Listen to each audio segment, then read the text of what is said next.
Good evening. Good evening. Welcome, welcome. We are better together. I am Deneen Ward, your host, and she is Sierrah Ward, your my daughter. co-host. My daughter. We're co-hosts. And so today we have an exciting topic that we wanted to talk about. And the topic is how men and women process information differently. So basically, women build connections, men drive collaborations, and effective communication is the bridge between them both. So, why are we talking about this topic today? Because understanding that these differences help people stop taking communication personally, appreciate different processing styles, and communicate with more patience and clarity. Yeah, and all that is very critical things to know when communicating. And definitely notes that the idea that women and men process information, although it has some truth, it's more about understanding like tendencies, patterns, not like rigid rules. Men only do this, women only do this. It's definitely up to individual personalities, upbringing, communication styles, etc. So gender has a role, but it's not necessarily the full story. Exactly. We don't want to get caught up in that because, it just depends about your background, a lot of different things. So, yeah, thank you, Sierrah, for that. So, what we're going to talk about first today is processing styles. One, linear versus layered. Women, their tendency is more layered. And so they're more likely to process information holistically, connecting multiple ideas, emotions and context at once. So we talk about that, how women put a lot of different things together, right? Yes. And so when we're talking about men, we're often talking about processing information linearly, right? Linear, and it's step by step, focusing on one issue at a time. And once again, I mean, it's not everybody, but this is just we're just doing some generalizations. So when we talk about men's tendencies, Sierrah, you want to talk about that? Yeah. So, and these are some examples to like clarify the literal processing of information. It's like they're focused on solutions and outcomes versus context. They're more tend to be more logical or analytical, goal driven. They compartmentalize emotions. And then values efficiency in results. They a lot of times just want to get to the point. That's what a linear process would yield. Something a way you could this would sound is like, what's the problem? Let's fix it. What's the next step? Opposed to getting like external like background information. And for women with the more layered processing, there's, like she said earlier, holistic thinking, big picture, along with a lot of fine details in between, processing emotions, along with the information they're receiving, intuitive and reflective. Women tend to be a little more connection driven, exploring the meaning of what's being said in the context. And women tend to be a little more comfortable with complexity and like gray area, opposed to a more black and white thought process. How this could sound would be, women might discuss like, how does it feel? Let's talk through it. And then may need to process things out loud, opposed to thinking about it internally and just saying an answer. Right. That's good, Sierrah. That's really good. Yeah. Thank you for that. That gives you some clarity on, what does it look like when men are processing information and women are processing information. And then there's some strengths, and then there's some things to watch out for in each one of them. So I'll talk about the men, and Sierrah, you can talk about the women. So some of the strengths in men processing information, the way that they process in the linear way, is that they get things done. They get things done pretty quickly.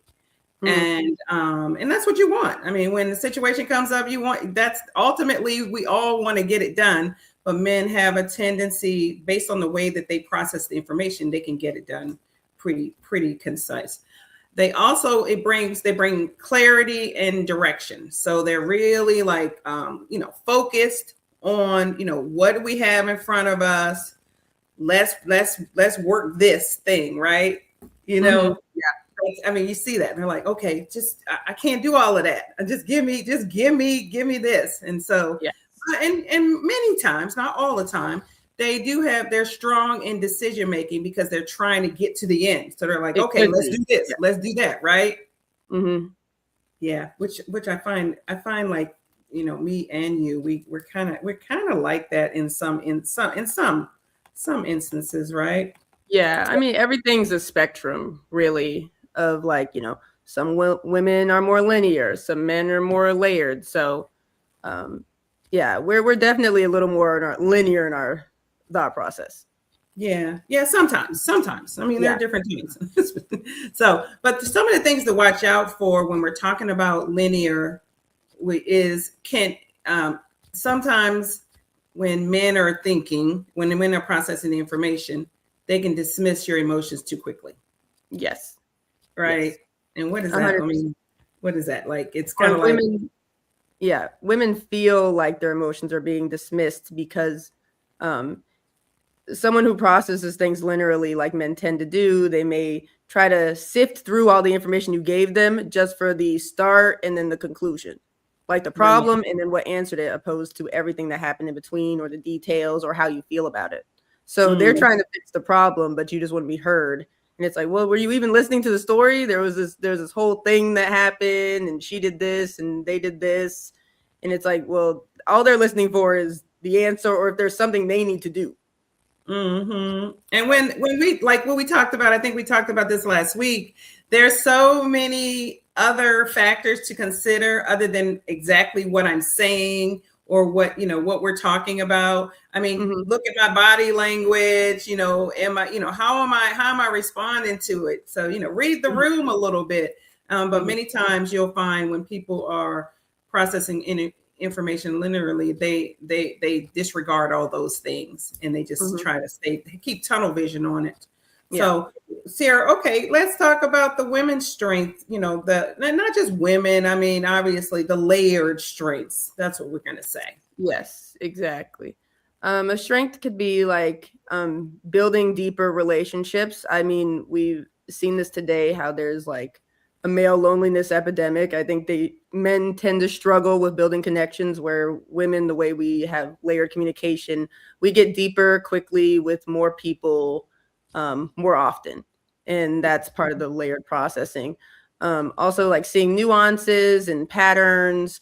And then strong emotional intelligence comes, I feel like it's more associated with layered thinking, although you could definitely be emotionally intelligent and being more linear in your thought process. It's just that dismissal of emotions that could come from that.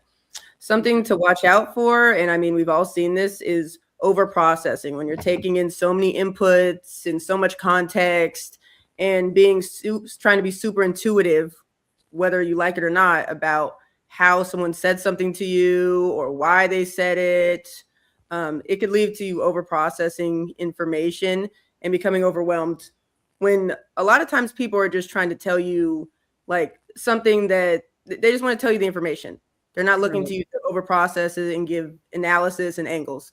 And it could delay decision making. I mean, I'm like that. I'm a person who likes to consider every single angle of something, but sometimes it's best just to be like, okay, I understand what's going on, make the decision. And that comes back to one of the things to look out for when you're processing things more linearly. Although you may be quicker to get a decision, you need to make sure that you have considered the most important factors before you just make a decision and do something. Because you don't want to, there's nothing worse than doing something quickly and then you realize, oh, everything's wrong. We got to do it again. So there's definitely a middle ground here. Exactly. That's true. That's true. What does that look like? It looks like, if there's a disagreement, the linear processing may focus on what the problem is right now. And then the layered processing, may connect it to past experiences, tone, emotional context. So these are all the things that, women are more likely to consider. A lot more things like, we got to think about this. Let's think about that. Let's think on the minute. It's like, no, look, we got a flat tire. Let's just do it. And the woman's like, are we sure we got all the tools? Do we have, do we have, and he's like, we got a flat tire. I'm going to fix it. And she's like, well, do we have a jack? Is the tire good? And she starts thinking about all the other things that are involved in the process. And he's like, he already got his end in sight. Right. Yes. And so, I mean, we've all seen this in, like, especially in relationships when you're trying to resolve conflict. Like, you'll come into a situation where the man is discussing literally what just happened. And the woman may come in with all this extra context and details about something that happened last week and how they feel about it. And, like, you know, what happened the other day and things like that. And a lot of times men feel like she's been building a case against me this whole time, when it's more so just like, that's just how we process information. Like, we often don't just see that one end point. It's a buildup of other things. So that's definitely a part of it. Yeah, no, exactly. And I think that, you know, that's a good point when you start thinking how people think you're building a case or you're keeping score. You're keeping score, right? No, you're not keeping score. What happens is when women process information, they're connecting information. Their information is connected. So when men are processing information, each one of their thoughts are individual, right? Yes. And so they're thinking about this, and this thing is over here. Whereas though for us, we're thinking about this, and it's connected to this, it's connected to that. And so we don't feel like we can move forward without considering those things, right? Yes. And we want to make sure that they understand how all those other things led to this in our minds. Like, it's like, it's not just the trash not being taken out, or it's not just them leaving their shoes on the ground. It's like a buildup of all these things. But I 100% could seem like you're like been building a case. It's like, man, if she just been writing down every negative thing that bothers her about me, and then you're like, well, I can't fix the past. I can't. It's like, why are we talking about the past? You know, so that happens all the time. But that's a whole nother. Oh my God. Yeah. We're going to have to talk. We got to talk about that another time for sure. Yes. We'll definitely need to talk about that. But then another thing that we're thinking about when we're talking about men processing information versus women is the communication purpose, right? Yes. So men often communicate to solve problems and reach conclusions. And then women often communicate to understand, connect, and to be heard. Right. And so that there's like, you know, there's some conflict right there, because if, you know, I just want to solve the problem, you know, tell me the problem and I'll solve it. And women are like, wait a minute. Let me just tell you how I'm feeling about this. I want you to know this. And a lot of times we're doing that because we think that we think it's going to help either to resolve the problem or to prevent the problem from coming back. Yes. An example that came to mind is like, and this is something I do, like leaving cabinets open in the kitchen, right? Like if I'm like constantly leaving the cabinets open and someone came up to me and they're like, a man just wants to hear, all they hear is close the cabinet. So they'll just walk over, close the cabinet. Whereas if you're like the layered thinking, the woman, she might say, okay, yeah, close the cabinet, but she's trying to get to the root of why are you leaving the cabinet open? Because like you said, she's trying to stop it from happening going forward. And then, but you're sitting there like, it doesn't matter why I left the cabinet open. I just left the cabinet open. No. So that's an example of someone just trying to be like, okay, I'll just close the door versus why did you leave it open? And why is this happening? Yes. And most of the time it's a pattern, right? We're seeing a pattern or something happening, and we want that pattern to shift into something else, right? And so so that's why we're kind of digging into it. And they're like, you know, why are you asking all these questions about this thing that has nothing to do with anything? Well, it really does, because this is what I'm hoping to do. And unfortunately, you can't just tell a linear person, you can't just say, well, I'm trying to figure out why you are doing this, because they don't get it, because they don't. And they haven't thought about. They haven't thought why they're doing it. Because even myself, like when I leave the cabinet open, I'm not doing it. I don't have intent. I'm just doing it. That's just something I need to stop doing. So a lot of times it doesn't help to actually dig. I just need to make a concerted effort to not do it again. And that's it. Well, yeah, and you can't keep nagging people about those things because the way that they see it is very different, right? Yeah. So what most layered people are trying to do is they're trying to get you to see it the way they see it. Yeah. Right. And you kind of do, because if I'm seeing it this way and you're seeing it that way, we're never going to get together on it. So you have to find ways to try to figure out where that person is. And once again, we start thinking about tone. We got to think about, what did they do, what they've been doing all day. We got to think about how they're feeling. We got to think about all these different things, because if you come at people, we talked about this last week. If you come at people when they are not prepared to receive it, it's going to create some conflict, right? Yes. So yeah. Okay. So the reason why we need to just talk about why they do some of the things they do. The men offer quick solutions, right? Yeah. And women may want to talk it through. Yes. Right? They want to talk through it. It's like, I think women want closure for all of it. And clarity. They want clarity and closure about what's going on, why it's happening. And men just want it fixed, whatever the problem is, gone. That is 100% what's going on. And I think, honestly, and I'm going back to my whole cabinet example, a lot of times the person who's trying to get context and trying to like retroactively fix where this like cabinet leaving open thing, it's like a lot of times it's not just like a childhood trauma that is leading to me leaving the cabinet open. It's just like, you kind of have to just accept that people are just going to do what they're going to do.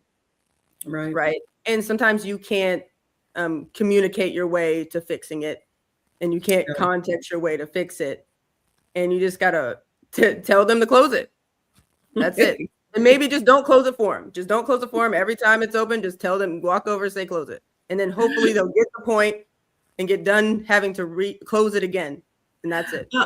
Oh, that reminds me of my thing. Oh my gosh. I'm going to talk about myself right now. When I first got married, and my husband was in the military. And so when I first got married, I had never lived with anybody before, just so you know, I had never lived with anybody before, never been married, whatever. And we lived in Germany. And so when you're in Germany, people take their shoes off when you come in the house, right?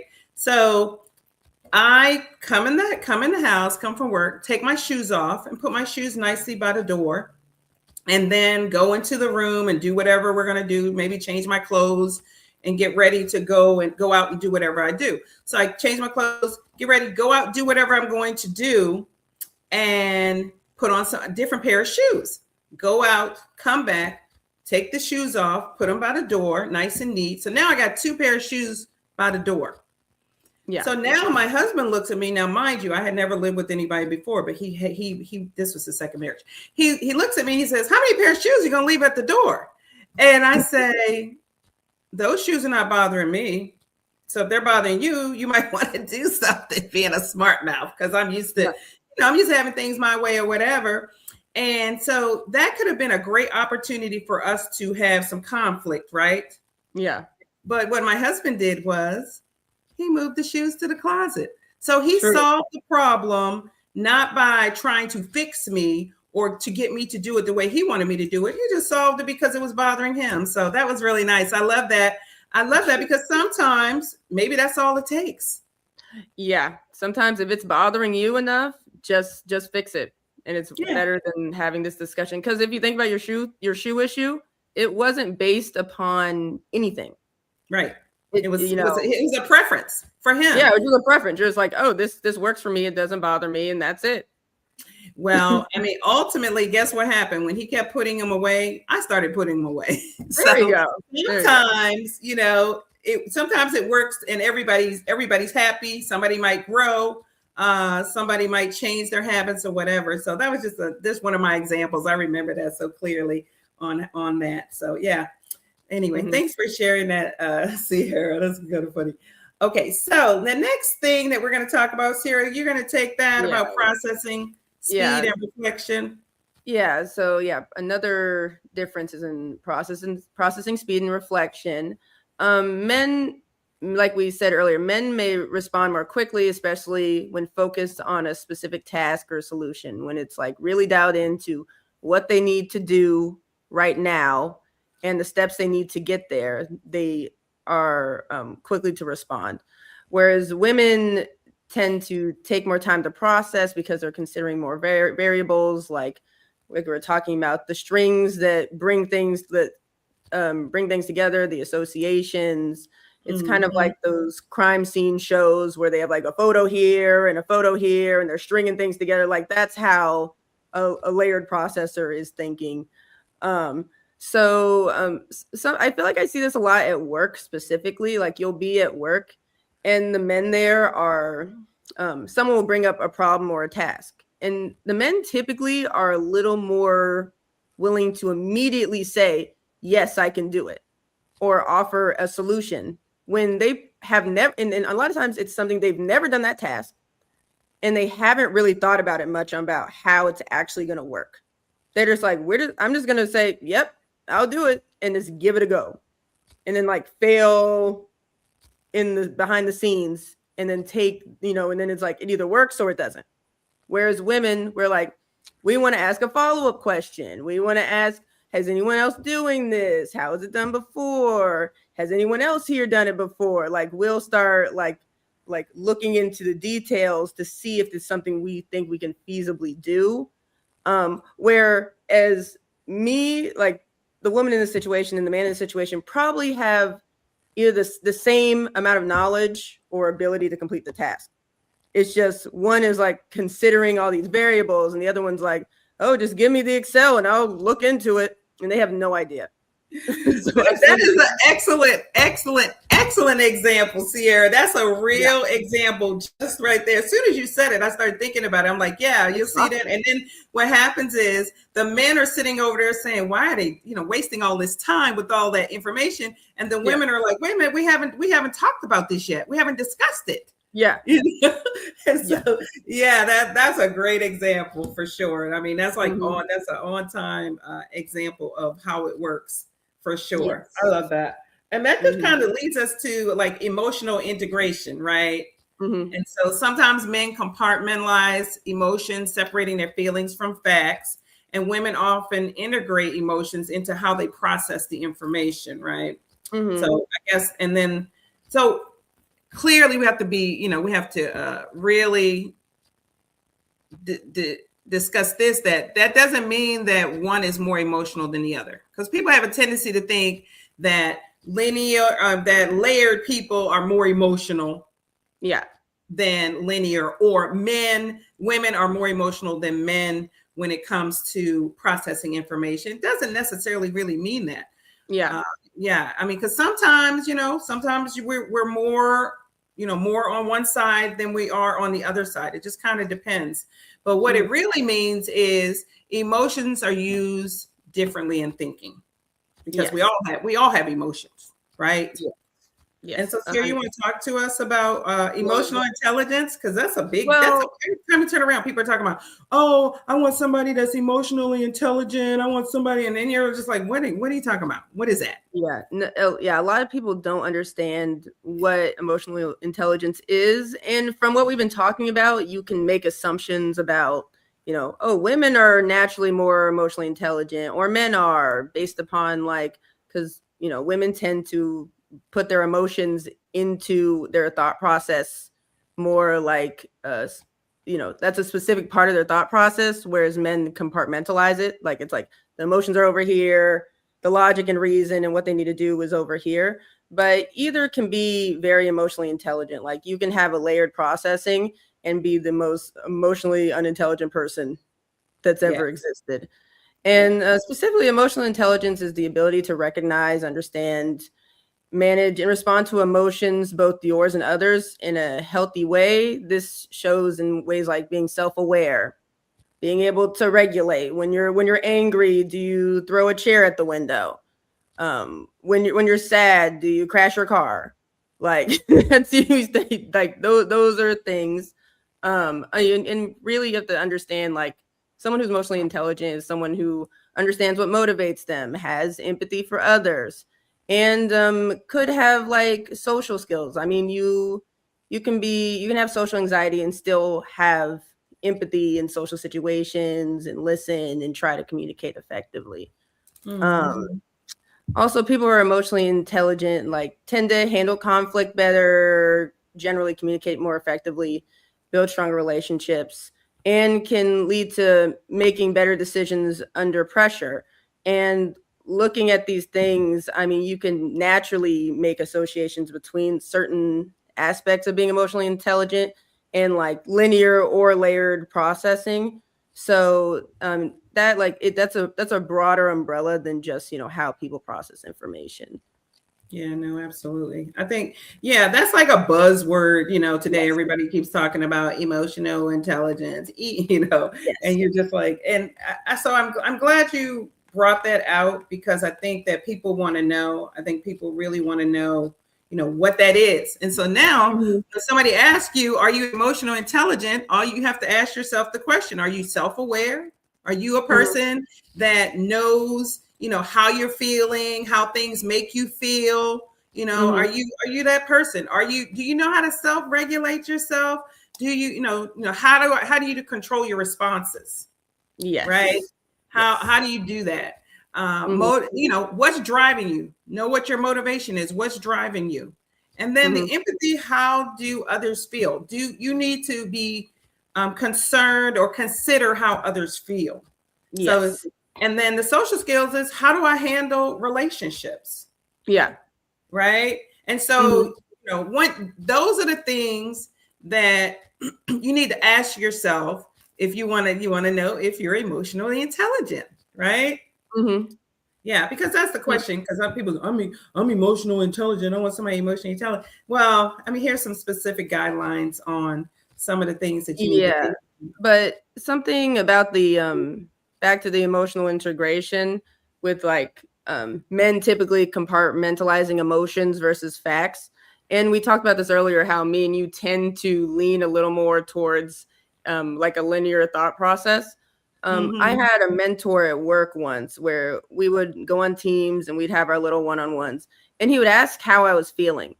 And then every time he asked what I was feeling, I would go into what's going on at work, like the tasks I'm doing, or Right. what's like, it would never, and he would say, he was like, well, you didn't even say what you're feeling or how you're doing. Like, I asked you how you're feeling, and I just went down a list of things that have nothing to do with emotion or Right. how I'm feeling. Right. That's So the good. question, if people are communicating with someone who's more of a linear processor, it's like, how do you get them to discuss their emotions when that's what you're looking for to connect with someone, um, Right. without feeling dismissed? And I mean, that's a very good question, and it's probably just like a certain line of questioning that specifically talks about, emotion or feeling, or maybe like explicitly sharing how you're feeling to get Mhm. them to bring up how they're feeling, instead of assuming that you're going to get their feelings when you're asking them questions about something. No, that's so true. That's really true about that. That people do that. Hmm. I get that. I get this a lot. How about Hmm. in the mornings when you come to work, you say, "How are you doing?" And people say, Yeah. "Good morning," right? And Or you're just thinking, good. yeah, Fine. you say good morning, and people, and then for me, I'm like, no, I asked, how are you doing? Hmm. And so then people go, oh, but people just naturally do that. Their natural responses to things, or, how, and I say something like, how are you feeling? And they'll say something like, they won't say how they're feeling. They'll say, they'll talk about, what they're doing. It's kind of like somebody says, who are you? And then you start telling them about what you do. Yes, that's You know, exactly it. you know But what I'm I saying? Like, yeah. okay, so who, you say, oh, hey, how you doing? Oh, who are you? and you say, you say your name or whatever. You say, yeah, I'm the da. And a lot of times people don't want to know what you do. They want something about you. They want to know about you. They don't want to know what you do. I think the issue there is, do they really want to know something about you? Because when people are asking, how are you doing? They're doing it as a pleasantry. A lot of people are not actually wanting to know what happened to you that morning or what's been going on with you recently. And I think as a society, we've just adapted to knowing that, if it's just like if you're going to order coffee, they'll, how are you doing? And you just say, good, how are you? That's it. That's just a opener for a conversation. So I think as a society, we've kind of creeped back to assuming that when people are asking about how we're feeling, it's really just a pleasantry. Well, that goes back. Are not respond, and that's why people aren't responding. But in the scenario when you say, how are you doing? And they say, good morning, that's just a listening problem, which is so present. No one's listening. Like a lot of times people are just like, they're making assumptions about what someone just said and just moving on. Yeah. And I think that's another whole show about authenticity. Yes. Right. And being honest as well. Yes. And just like you're saying, a listening issue and a consideration issue. They're not considering you. They're just going through the motions. They're doing what they do. They're not even considering you. So I think that, that is something to think about when you're talking to people. Are you considering the person that you're talking to? Or, if somebody asks you, how are you doing? Not to dismiss them, right? Yeah. How about you say how you're doing or not? Sometimes you don't want to do that. So you got to read the room too. It depends on the situation, but it's, I mean, we talked about this a couple weeks ago, like how to make friends, how to build new connections, because we're so like starved for like real, authentic interactions. If you go to a party and really start listening to people and asking them questions that are beyond just like, hey, what do you do? Where are you from? Like people who are also interested in connection latch onto that. Of course, you're going to get people who are like, oh, I was just here to get my drink and I just wanted to fill space for a little bit. And you're going to get those people, which is completely fine. But if you can, like, that's a good way to build connection. Really fast. Sure. Yeah, that's true. That's funny. The whole workplace thing is just really interesting to me. It's crazy. Yeah. It's crazy. I mean, you know what? Yeah. Workplace is a playground for communication woes and schemes. Adult playground for all our communication issues. It all comes out because you're forced to interact with these people and you need everyone to get things done.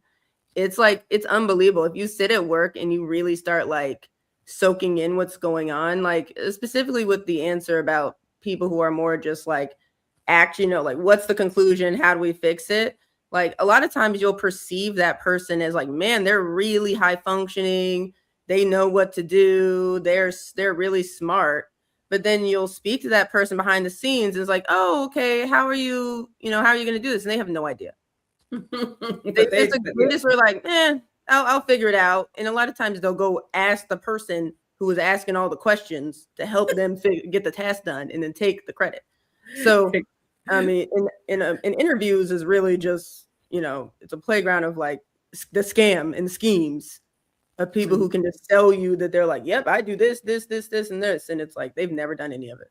Oh, that's funny. Yeah. And that goes back to when you start talking about interviews and talk about men and women, differently. Men go in there with their confidence and they say, yeah, I could do this. Yes. And women go, well, what does that look like? And what are you expecting from me? And asking all these different questions where the men are like, yeah, I got it. And you're just like, do they know any of those things? No, they don't. They're going to figure it out. They're going to cross that bridge when they get to it. They're going to figure it out, or they're not going to figure it out. And guess what? You're probably not going to fire them. Nope. So there you go. Get in the door, guys. We need to be go get in the door. Yeah, we need to be more like that. We need to be delusionally confident in what we do. Just go for it, right? I try to in like situations where it's purely necessary. Just go Purely for it. necessary. I'm like, okay, we just got to put on that mask and call it a day. It's like, and then you get out of those situations, you're like, I don't know who that was. Well, I mean, you just recently experienced that, when you went to like some job interviews. I mean, your approach before as opposed to your approach now is different, right? Mm-hmm. Whereas though before, you were just kind of like, you go in there and say, this is what, this is what I do, this is what I got, blah, blah, blah. But now you've realized that, you got to sit up straight. You got to look them in the eye and you just got to act like right? Yeah, you just got to, and I mean, what's helped with this is like, I was on the other side of interviews before. And a lot of times it's like the people who are interviewing have no idea what they just want to have a normal conversation. Like if you just go in, sound really self-assured, have an answer to the questions, they're like, oh, okay, cool. So you just got to be really clear about it. But sure. That's the whole thing. Sheree Miller, she said some people are good talkers with no action. Sheree, we talked about that last week. That just because you're a good talker does not mean you are a good communicator, right? Yeah. So you got the gift of gab, but you're not communicating. So we talked about that last week. Look at her. Go ahead. Our society is built for those people to succeed. That is how it is. It is not built for, especially like our corporate structure. It is not built for people who are emotionally intelligent to get far. It's built for people who are just learn the game, know how to like present a certain way, know how to say what they can to get by. Those are the people it benefits. So unfortunately, we all have to learn a little bit of that to be successful. Yeah, we're talking about that back. Like, we talk about our leadership, and our leadership, they got the words, they got the talking down. Yeah. That's what you would say. They got the talking down. So that, they got that part. Yeah, that's all of them. Yeah, that's every single politician, all CEOs, every single one. Like people remember Steve Jobs. No one knows about Wozniak, who's actually the brains. Like no one knows. Get the talking. Yeah. That's so true. That's so true. So we have to be careful about that. We need to make sure that we need to make sure that actions and what they're talking about line up, because people will say certain things and then their actions do not line up. I mean, I have an example on that. Somebody like, I'm a Christian, I love the Lord and everything. And people say, oh yeah, I'm a Christian, I love the Lord. And I go, well, where do you go to church? Well, I don't really go to church. And I'm like, okay, well, that don't really line up. That doesn't line up for me. That might line up for somebody else, but that doesn't really line up for me. Or, I do this, and yet I don't see you doing any of that. Or here's one. This is one. I think everybody can relate to this one. I want to lose weight, but I refuse to stop eating, and I refuse to go to the gym. Yeah. Actions don't line up with your words, or once again, I'll say another thing, and then I'll move on. I want to be debt free, but I won't stop using my credit cards. Yep. Actions don't line up with the words. No. So anyway, I digress. I'm sorry about that. I just had to throw that in there. So I guess the next one that we're going to talk about is internal versus external processing. And so men are more likely to process internally, thinking before speaking, kind of sometimes. Or if they are pushed to speak quickly, they may say things that are not relevant to the subject. And I want to stop right there for that. I was thinking right there, because a lot of times women, we will push men to give us an answer. I need you. Let's talk right now. Let's talk right now. Well, he hasn't processed the information, so he starts giving you like gibber jabberish. He's like, you're saying, I need an answer right now. And he'll give you an answer. And the answer is not an answer that amounts to anything.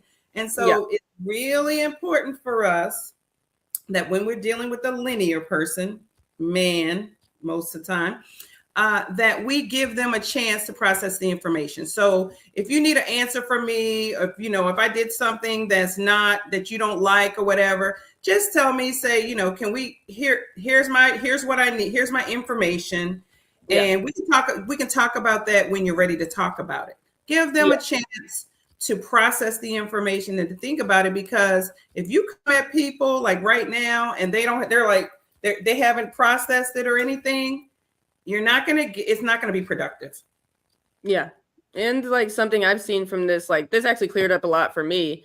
I assumed like you'll speak to men and they'll bring up a really big decision that they've made, and you've never heard any of the pre-discussion about it.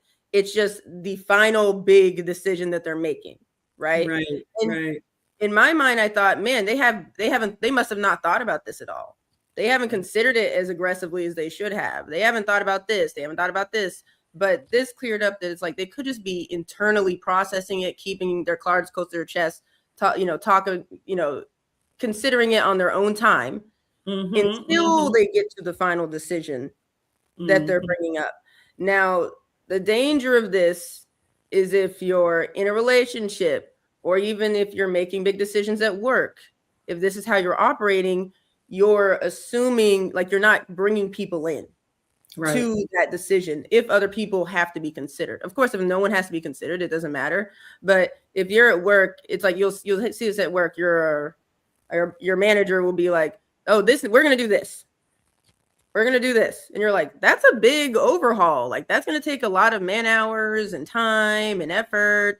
And that's a complete change of course. And you're like, how did they get to that? Whereas if they would have like probably had a discussion like 1 or 2 steps back, there probably would have been more clear positioning on what to actually do, and it would have been easier, probably a better final product than people who are just like, and CEOs do this a lot because they don't have to consider anyone. They're the final decision maker. They can just drop a huge bomb on people, and then everyone has to retroactively figure out how to get it done.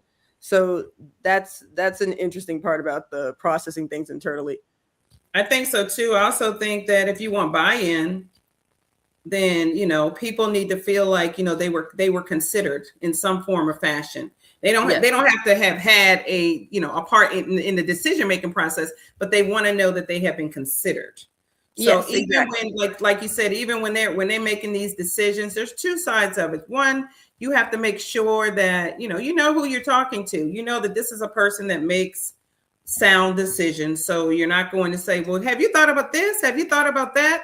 Mm-hmm. Yes, this person makes sound decisions, so you don't have to dig into that. But when you know that there's a person that they don't make sound decisions, i.e., your young adult, your young adult child or young adult person, you might want to ask some of those extra questions to make sure that they have considered those things, because they may not have. Because what I know in my years is that the young mind is not always prepared for a lot of the things that they are privileged to. Yeah. Right. The mind's not. You're not ready. You're just not ready. So yeah, that's something to think about. And so now we're going to the women. Women are more likely to process externally, thinking out loud. So just because I'm talking, I don't need you to do anything. I just want you to hear me. So just hear me out. Hear me out. Right. Yeah. And so what happens with that? So he gets quiet and then she thinks something's wrong. Yeah. You're not saying anything. Well, he's processing information, right? Yeah. So but you're thinking, why? What's wrong with you? What's wrong with you? Just tell me what's wrong. Yeah. And so now you're gonna be okay. So guess what happens? He starts resenting you because you are trying to pull out something that he doesn't really have yet. Yeah, exactly. Doesn't fully understand. Yeah. So he's like, I'm not ready to talk about it yet. And you're like, oh, you're not ready to talk about it yet. What? Why? You don't trust me? All those things. Yeah. You have all the information. He hasn't processed the information yet.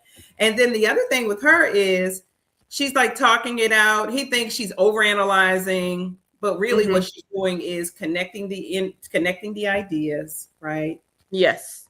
and just making sure that all the things that are involved in the process have been considered. Yeah, and it's like, we like women, like sometimes we like to talk things into the ground. Like we like to talk things into the ground, and that's what our it's good to have girl best friends where you can get that out, because there's there's honestly nothing better than a group of women getting together to talk about the same dramatic story and try to figure out what they should do just for them to not do any of the recommendations they were given. And that's a beauty of womanhood. So we just like to talk things into the ground.